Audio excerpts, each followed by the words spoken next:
Prefeitura de Foz está apresentando programa Contraponto, a voz do povo.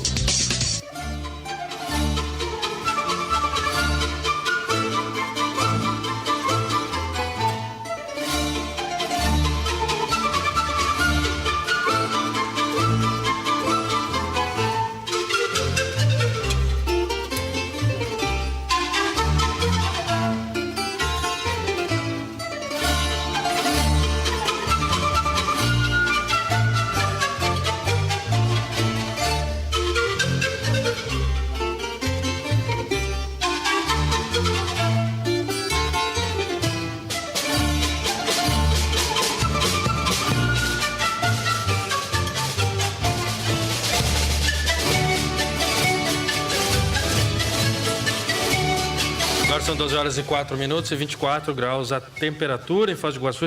Estamos aqui com o Dr. Walter Cândido Domingues, presidente da OAB em Foz do Iguaçu. Dr. Walter, essa questão aí que agora para a pessoa ser candidata, ela vai ter que dar uma procurada, né, nos sites aí do Ministério Público, GAECO, Polícia Federal, ver se não consta nada. Como que Tá difícil, né, essa questão de judiciária aí, os candidatos parece que apertando mais o TCU, né, do Tribunal de Contas do Paraná, da União, agora o do Paraná, mandando aí para a Justiça Eleitoral uma lista de pessoas no Paraná inteiro, né, para serem analisadas se poderão ser candidatas ou não, algumas pessoas aqui em Foz do Iguaçu. A OAB vai atuar em cima disso também, vai denunciar também, caso que alguém possa virar ficha suja antes mesmo da eleição?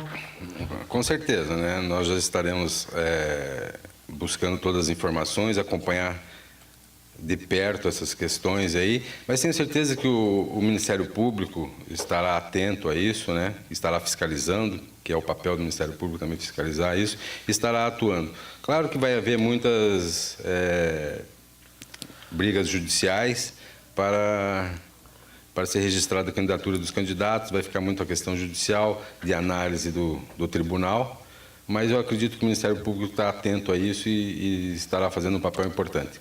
Claro que a Ordem estará acompanhando isso, estará sempre por trás, verificando se tudo está correto. Se não estiver, ela cumprirá o seu papel, que sempre cumpriu em todas as eleições. O senhor sente que existe uma tentativa aí dos órgãos, né, como o TCU, como o Ministério Público, de tentar entregar para a população, antes do período eleitoral, aí, nomes de pessoas que possam, após serem eleitas, ter alguma condenação, alguma coisa assim, ou pelo menos deixar que a população saiba em quem está votando, né? E quem são essas pessoas e como é que é a ficha dela. Exatamente. São informações importantes que o eleitor tem que ter, exatamente para vir de encontro àquilo que eu disse antes, que o eleitor tem que saber quem é o seu candidato, né? Em que ele participou, se ele já ocupou cargo público, qual a função que ele ocupou, quais os atos de gestão que ele realizou, os contratos que ele firmou, são todos contratos que não há nenhuma questão pendente, ou seja, de legalidade, ou seja, de questões administrativas, mas eu acredito que isso é muito importante, e hoje com os canais de informações que nós temos, internet, televisão, rádio, a população tem condições de ter todas essas informações, até para que forme o seu juízo e veja no candidato que vai votar e saiba realmente que esse candidato está lá, qual é o seu passado e qual é o seu trabalho realizado ocupando os cargos públicos. A gente vê a importância que a justiça seja rápida, né? Porque, por exemplo, uma pessoa que é candidata hoje, mas ela tem ali um recurso ou um julgamento já, né? Uma condenação em primeira instância, mas ela vai recorrer em segunda, pode ser candidato, né? Pode ser candidato, mas aí possa vir uma condenação em segunda, em última instância, depois de eleito, e acaba perdendo o mandato. Claro.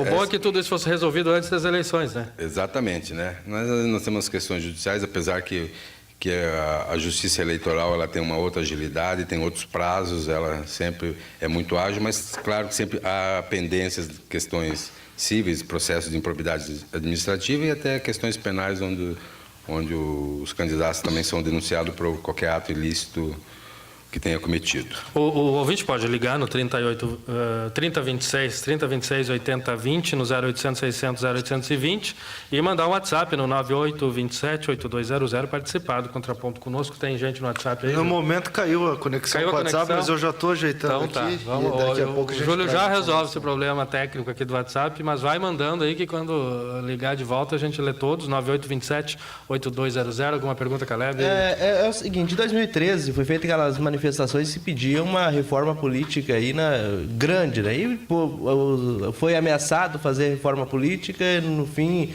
pouca coisa mudou e o que mudou, a meu ver, não é tão eficiente assim para melhorar a qualidade. Mas agora, como que o senhor vê essa reforma, mesmo pequena, que teve política e ainda essa questão de estar aí a ficha suja à disposição da sociedade, a efetividade disso para a melhoria na política, isso é realmente eficiente? Vai mudar o panorama político a partir dessa eleição, que já será a primeira com essas mudanças? Olha, até contrariando a minha natureza, que eu sou uma pessoa otimista por natureza, mas infelizmente nesse caso não vejo assim, pelo menos nessa próxima eleição. Nesse caso tem que ser realista, né, doutor? Tem que ser realista. Primeiro, volto a falar assim, nós temos um problema de cultura, né? A cultura do brasileiro em relação à política, né? Eles se abstém de todas as formas de querer participar da vida política do país. A política não presta, então eu não quero participar, né? Ao contrário, aí que essas pessoas têm que buscar participar e ver quem realmente são os candidatos. Eu vejo assim, que isso aí contribui de uma forma não tão significativa, mas contribui, né? São mudanças, são alterações. A legislação eleitoral, essas resoluções são criadas para as campanhas eleitorais, busca coibir certas situações que no passado teve para que não ocorra novamente. Mas são questões ainda que nós precisamos melhorar muito. A reforma política, isso é uma promessa de muitos e muitos anos, de vários políticos. Mas aí também há interesses contrários a isso, né? Eles vão trabalhar contra os interesses deles. Essa sempre é a questão que fica. Então, a sociedade tem que cobrar isso. Por isso que eu volto a dizer, a questão de cultura. Nós, brasileiros, temos que participar mais da vida política do Brasil, cobrarmos dos nossos candidatos, irmos atrás. Quem é o nosso deputado federal, quem é o nosso governador, quem é o nosso prefeito, quem é o nosso vereador. Nós temos que cobrá-los, seja através da internet, WhatsApp, e-mail, pessoalmente. Claro, o ideal seria ser pessoalmente. Nós temos aqui um exemplo claro aqui em Foz do Iguaçu, onde a questão do aumento de vereadores, a população se moveu, foi lá, cobrou. Eles não tiveram outra alternativa a não ser retirar de pauta o projeto de aumento do número de vereadores. Então, a sociedade tem que partir para isso, sabe? Claro, sempre de forma ordeira e pacífica, né? Não usando os meios que tem, de reivindicar, de cobrar do nosso político. Aí tenho certeza que vai sair reforma política, aí vai sair demais. E agora a sociedade tem aí nas mãos o que é o voto. Basta ela saber utilizar. Se o candidato que prometeu reforma política, que o candidato que prometeu isso não cumpriu, ou não trabalhou da forma que disse que ia trabalhar, ou não fez o projeto, a sociedade tem que cobrar ele na hora do voto e depois de votado, no dia a dia dele, nas suas participações. A legislação, doutor, eleitoral, ela trouxe algumas renovações, até no que se refere a questões administrativas dos órgãos públicos, tanto da Câmara quanto da Prefeitura. E muita gente, a gente percebe, doutor Nelson fez uma fala na abertura do Contraponto, e o ouvinte até pelo WhatsApp acabou mandando uma mensagem também, falando de que muitos que hoje estão respondendo, de repente, um processo, por exemplo, até a Operação Pecúrio, tem outras situações de pessoas que respondem processo, corre risco de lá na frente de ser cassado também, né? E, de repente, essa pessoa perdeu o seu direito político também, né? Certo. Eu até gostaria de fazer assim, essas questões dessas ações penais que estão em trânsito, eu até acompanhei algumas situações assim. Há também, às vezes, um certo exagero, né? Às vezes pessoas são envolvidas nas situações por participações. Claro, o agente público, o gestor público está lá, ele tem que tomar decisões. E assim, a questão legal, às vezes, é questão de entendimento. O Ministério Público entende de uma forma, o assessor jurídico ou o gestor público entende de outra forma. Então, há essas questões, divergências, que vai ser debatido e discutido no âmbito da justiça, onde o juiz vai julgar e vai analisar.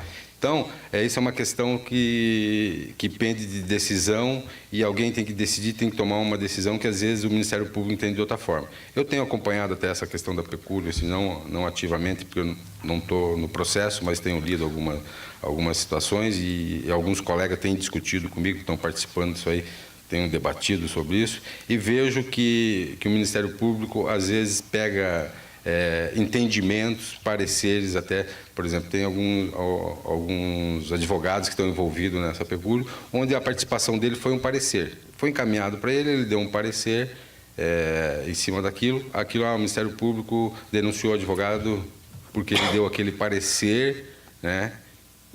Ele apenas dá um parecer.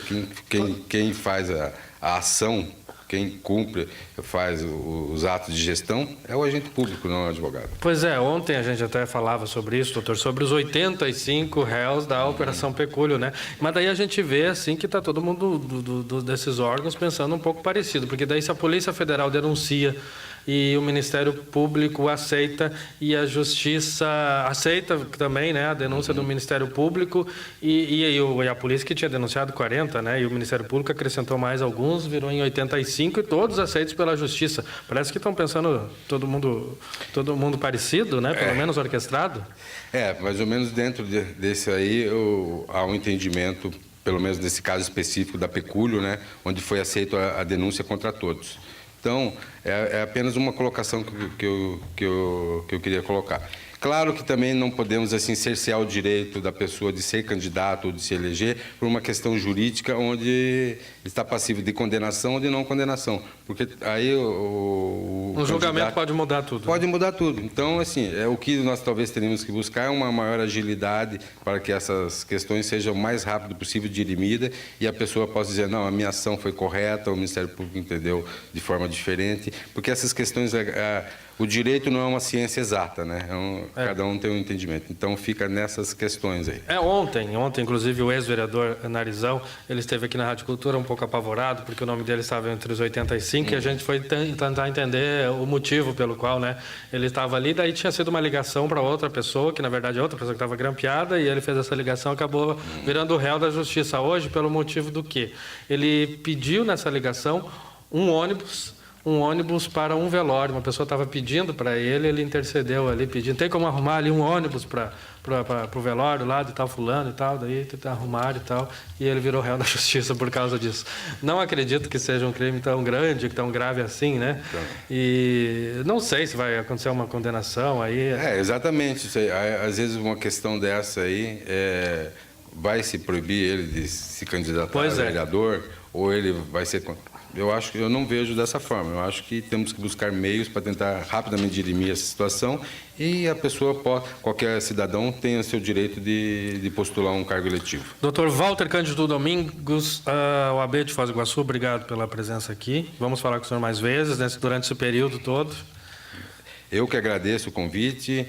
Em nome dos advogados iguaçuenses, foi um prazer, uma honra estar aqui com vocês. Estamos sempre à disposição. Sempre que convidado, aqui estarei. Muito obrigado e boa tarde a todos os ouvintes da rádio. 12h17, intervalo comercial, já voltamos.